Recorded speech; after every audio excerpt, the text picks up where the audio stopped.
sa SNA. Halftime na mga kapamilya at lamang ang San Sebastian Golden Stags kontra sa ating defending champions sa San Beda Red Lions. Sa score na 31-29.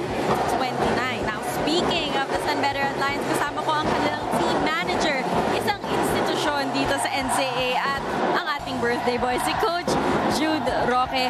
Coach, San Beda works like a well-oiled machine. Every time that I talk to Coach Boyd or to you, you always say it's business as usual. You're just following the plan. How do you guard against complacency when you have such a good team?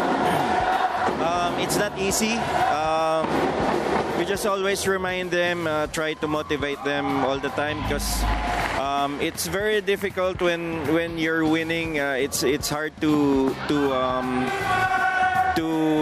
make them feel hungry for a win. So yes, that's true. Sometimes they're complacent. So we just remind them and we try to motivate them. Well, in terms of motivated players, you do have people like JV Mocon, homegrown talent, very hungry, as well, beast mode Bolik. How proud of you are of these talents who have flourished under the San Beda system? I'm very proud of them because apart from being good and talented players, they have the heart.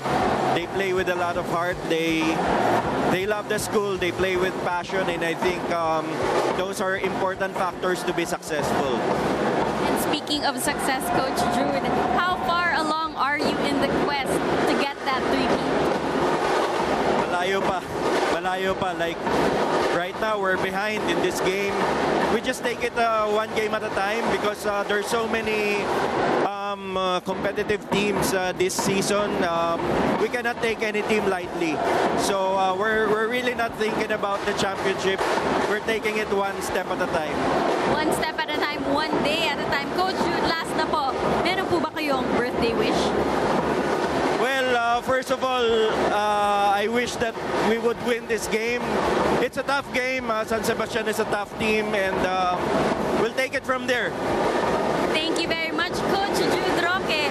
Let's see if the San Beda Red Lions can make that comeback and get the win today. Pero kayo naman mga kapamilya, whether you're rooting for the San Beda Red Lions or the San Sebastian Golden Stags, pwede kayong sumali sa ating akton. Just use the hashtag NCAA Season 94 and the hashtag GalingNCAA para i-tweet nyo na ang inyong mga cheers or predictions for this game. Abangan namin ang inyong mga ipopost at narito lang tayo, NCAA Season 94, dito lang sa SNA.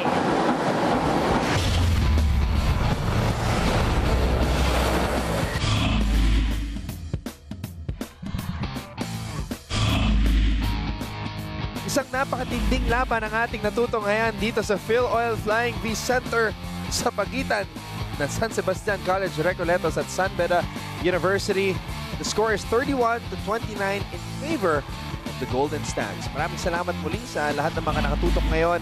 Anton Rojas alongside Coach Hammer, Martin Antonio for what has been, as I said, isang napakatinding bakbakan sa pagitan ng dalawang kubunan. Sinabi mo nga, Anton, napakatindi. 14 na lead change, 4 na deadlock. Ganun kahigpit tong laban na to. And both teams, walang tulak kabigin gustong kunin yung panalo. Coach Boyd Fernandez making an adjustment sa simula ng laban. Nakita natin si Dami Kuntapay starting for the very first time dito sa Season 94. And maybe it's because he's playing against his former school. JV Mocon coming off the bench also for the very first time dito sa Season 94. And that is why ang laki ng pagkakaiba pagdating sa starters points. Oo nga, Anton. JV Mocon coming off the bench, dun sila nakakuha ng abante. 15-8 when it comes to bench scoring. But starters clearly outscored ng starters ng San Sebastian. Ang San Beda University 23-14. Perimeter scoring 17-12. Medyo dikit tayo. Points in the paint 12-8 para naman yun sa San Beda. Yung game natin yun, very balanced, and Coach Boyd Fernandez has been using a lot of his players that he don't usually insert in his rotation for extended periods of time. Makikita natin yun if he would still continue to give them the shine that they need and the playing time here in the second half.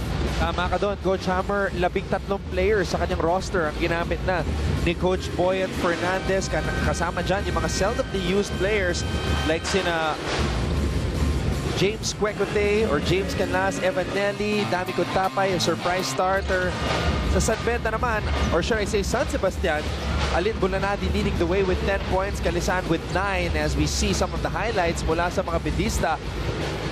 It's been spread out yung points nitong Red Lions. Robert Bolick is their leader in points and scoring with 6 points, but the amount of minutes that he has been playing, 17.5 minutes. That's a lot. He's Ito yung leading mga the way. starters natin. Ito yung mga leading scorers natin. Alin Bulanati with 10, Michael Calisaan with 9, Alvin Capobres with 4 for the Golden Stags. Para naman sa Red Lions, it's Robert Bolick, as I said, with 6 points, Donald Tanco with 5, and JV Mocon off the bench with 4 points. So you get the feeling that dito sa third quarter, San Beda will start off strong. They're gonna throw in all their big guns. Bolick, Mocon, that is the expectation. Let's see if it's gonna happen. Maraming salamat sa lahat ng mga nakatutok ngayon. Anton Rojas together with Coach Hammer, Martin Antonio. And we also have Siege Dantenko working her second game today at courtside.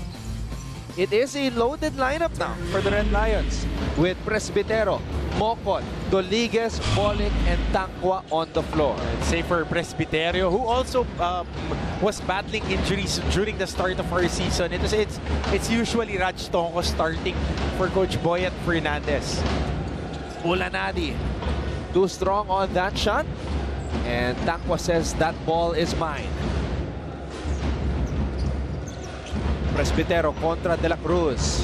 Presbitero using his size to protect the basketball, but that time just too much pressure from the Golden Stags, forcing the turnover. Not only his size, he also uses forearm to ward off Michael Calisaan dun sa play na yun.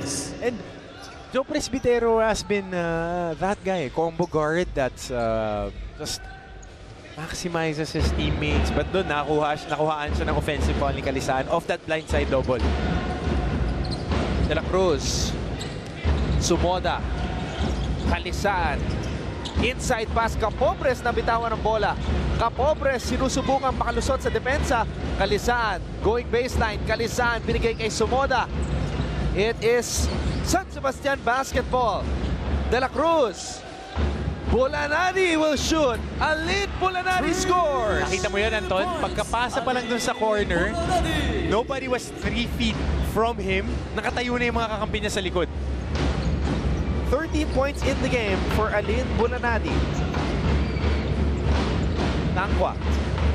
And Bulanadi with a steal. Bulanadi comes up with a steal. And that's a foul as Bulanadi was running for that fast break. Alam mo, Anton, kanina pa nila sinusubukan yung dribble handoff na initiation sa kanilang offense. As we see, ito yung libreng-libre na tres ni Alin Bulanadi. No one was within 3 feet. At maganda makita, nakatayo na yung mga kakampi niya. Ayan, ipupukol pa lang nakatayo na eh. Pati yung coaching staff nila, nakasenyas na napasok. If you give that much daylight sa isang known shooter, talagang pahihirapan ka niyan. Doliguez comes up with the rebound after that Presbitero miss. Bolick. Bolick is asking for a screen. Dumating si Mocon. Mocon decides to drive. Mocon floats it up and in. That's just a beautiful move by JB Mocon. Getting a screen, pops out, waits for the closeout, hits him with a single jab step and floater. De La Cruz. Calisaan, short stab. Ibang-iba na talaga yung mga power forwards ngayon. Dati mga banger, ngayon mga skill guys na rin eh. Nakita natin kanina, Calisaan, short jumper. Bago doon, JV Mocon attacking from the outside. Basketball is really evolving at a very high rate. Mocon tried to get it to Donald. San Sebastian still leading 36-31. Calisaan. Calisaan handing it off to Bulanadi. Bulanadi shoots and scores! A pretty shot there. Dribble in. Pull up for Alin Bulanadi. 15 points for Bulanadi here in this game. This is now the biggest lead para sa Golden Stags. High-low play. Donald Tangwa. That's too easy. And I've been seeing that rinsed and repeated for the past decade for the San Beda Red Lions. A decade and 2 na pala. De La Cruz. Sumoda. Bulanadi. Bulanadi shoots again. Scores again. And did you see that stop? On a dime, getting a hezi on the Euro step and pulling up on his left leg. That's a pretty shot. This season, Alin Bulanadi just never saw a shot he didn't like. Oh, we have seen a lot of players who have seen shots that they always like, but ito, he makes it at a high rate. De La Cruz, sumabit ang depensa. San Sebastian looking to ambush the Red Lions here in this game. Yung dribble and jumper ni Bulanadi. Every time you give daylight after making a shot, ito yung isang Euro step, jumping off the left leg. Napakahirap niyan, Anton, especially if you're left-handed. Usually, once you take off with your strong leg, that's the opposite leg, your right leg. Alin Bulanadi in his 4th season, becoming the leading scorer here para sa San Sebastian. Arjan De La Cruz extending this lead. That was his first point of this contest. And Alin Bulanadi reminds me so much of another lefty from San Sebastian, Jim Viray. A little bit smaller and lankier itong si Bulanadi. Kasi si Viray is around 6'3", could shoot. Ito si Bulanadi mas, mas fluid. And he could also score. Was Jim Viray's full name Bruce Jim Viray? Jim Bruce Viray. Jim Bruce Viray. Kaibigan namin, Bruce Almighty nga ang tawag namin sa can gifted scorer, can shoot, and banger din kasi yan si Jim eh. Yun ang kaibahan nilang dalawa. Doliguez, umatake. Presbitero mula sa kanto. Joe Presbitero, that's huge. Big shot by last year's team captain, Joe Presbitero. Timeout, San Sebastian.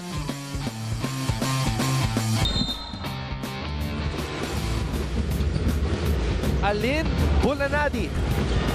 All he sees is a green light to shoot that basketball. And he's scoring from anywhere on the court, Coach Hammer.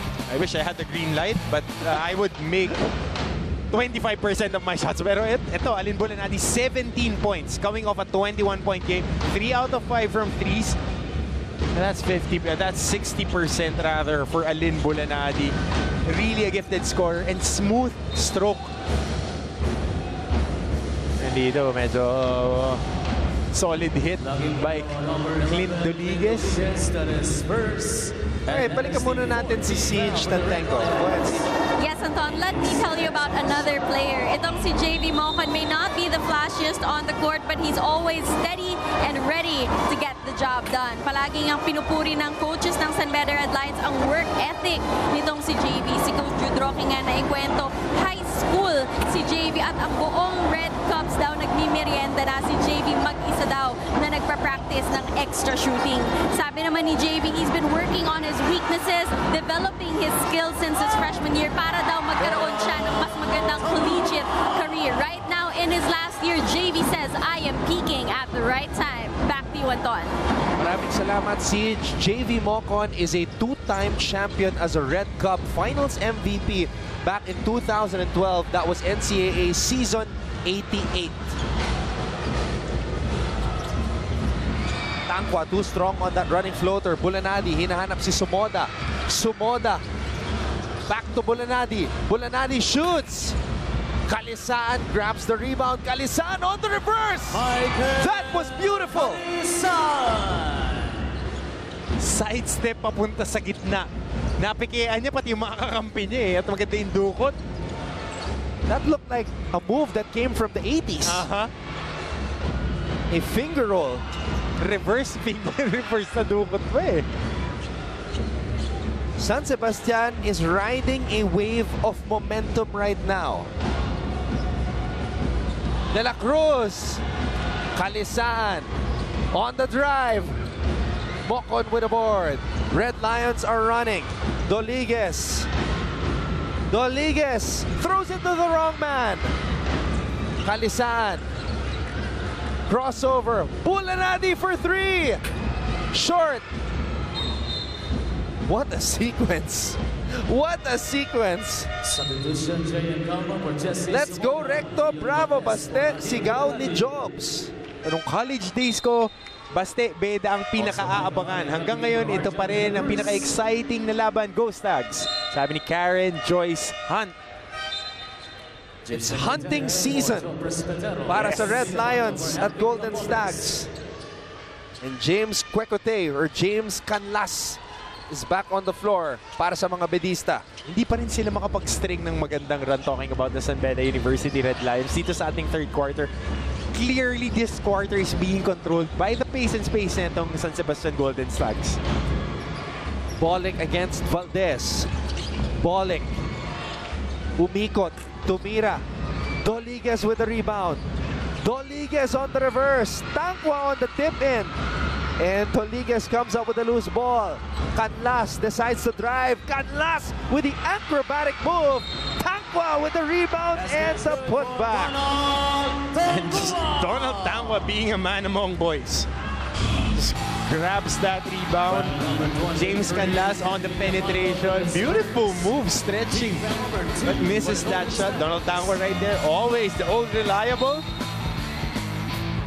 That was an Air Canada aerial assault by James Canlas. How dare you, Air Canada? How dare you? How dare you? There's only one Air Canada.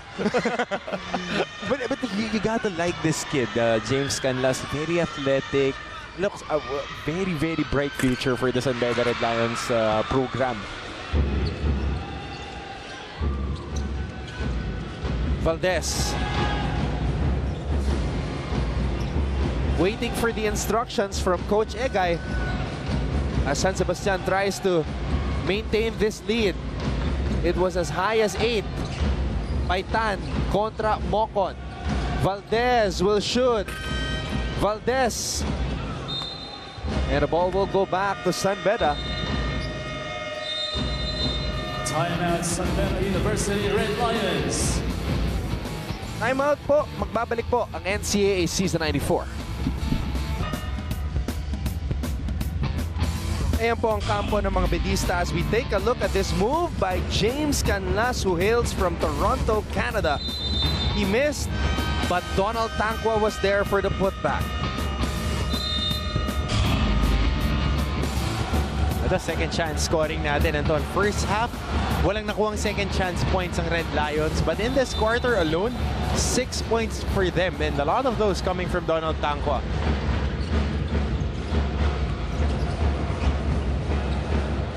Bolick. His team down by 3. Robert Bolick has not scored here in this quarter. He had 6 points in the first half. Mark Carino is now in. Doliguez on the drive. That's a foul.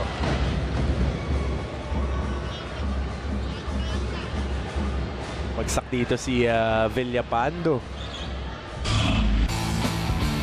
Getting caught on that. Again, Anton, no? Putting your hip on the defender. It's always, it fits well for the offensive player. Looks like Villapando was shaken up. Was hit as Doliguez went up for that shot. Babalik muna sa bench itong si Villapando. It's a mandatory substitution. Alvin Capobres. Nahawakan niya yung kanyang leg. Delikado din yan, lalo na coming from a take-off. Of course, concussion protocol. Baka tumama yung likod ng ulo niya, hindi natin nakita. It seems to be okay. He walks to the bench on his own volition. Doliguez. Doliguez coming off that season high 11-point outing against Letran. And last year he was supposed to be the rookie of the year, but was called for a technical. I think against the second Letran game yan, no? You're right. This is the second season in the NCAA para kay Doliguez after he transferred from Ateneo where he played 1 season with the Blue Eagles. Calma. Valdez will shoot.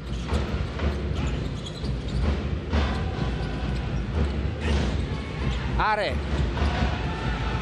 Just suffocating defense by the Red Lions. 2 minutes. Dito nagkakaroon ng slight problem si Coach Egay Macaraya pagdating ng second unit niya. Pagka inilabas na niya si Kalisaan for spots, si Bulanadi, walang nagpa-fabricate ng offense for them. Walang pupuntahan yung opensa. And it's up to the guys like Alvin Capobres to really step up and be more consistent pa sa mga ganitong stages ng laro. Balling.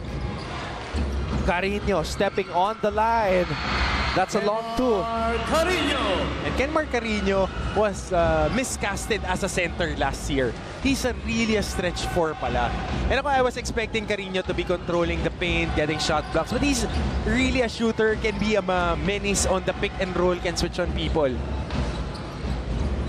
Valdez to Capobres.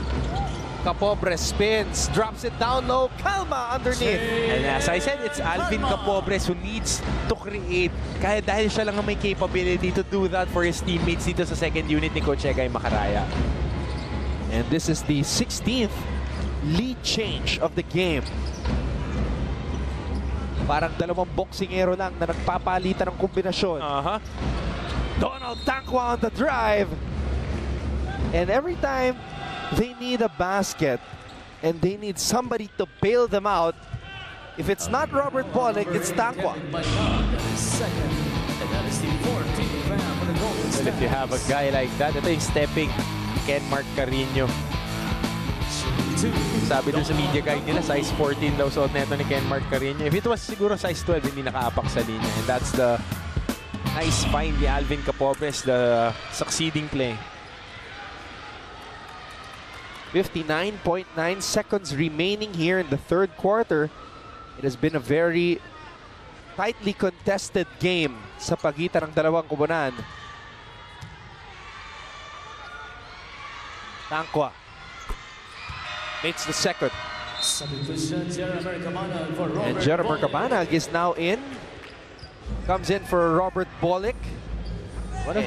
One of the guys that is lost in the shuffle. Yung si Jeremy Cabanag. And don't be mistaken, this guy is a grizzled veteran kahit sa juniors ranks. A very gamer to eh. And now, Coach Boy Fernandez has used all of his 15 players on the roster. Cabanag was the last person fielded in.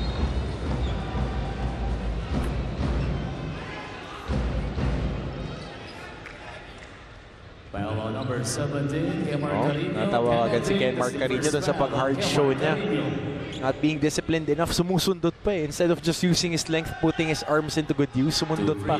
Kaya siya natawagan ng foul doon sa ball screen action. And Jeremy Cabanag was in front of Michael Aren, just playing the passing lane. Are missing on the first free throw.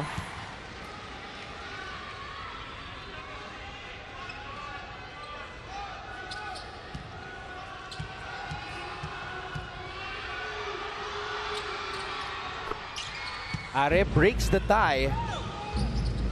And that was his first point. Could be a valuable one as he gives San Sebastian the lead once again.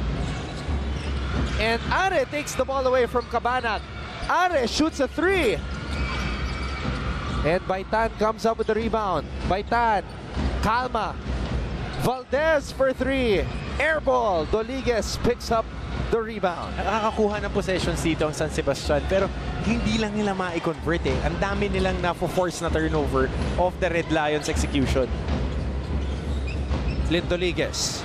James Canlas for three. Too strong. Baitan. May oras pa ang San Sebastian. Are with a heave. And that will do it for the third quarter of play. 46-45 for San Sebastian Golden State. Beda, paste. Every time these two teams go at it, you know it's going to be a dogfight. Golden Stags lead the Red Lions by 1. Despite everything the Red Lions have thrown at them. Floaters from Mocon, inside points from Tankwa. Lumalaban pa rin ang mga Sebastino. Alin Bulanadi leading the way with 17 points. Alisan nag-apak naman ng 13 points.